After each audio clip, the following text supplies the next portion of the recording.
the garage door stays at any of those positions, then you know you have fairly good balance.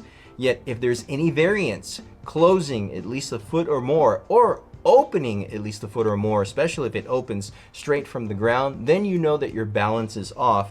And it's that shifting balance, that off balance, that's creating this shifting or jerking effect that is affecting the actual garage door sprocket assembly. So the common mistake that we want to avoid here is replacing that gear sprocket assembly and not tending to the garage door balance.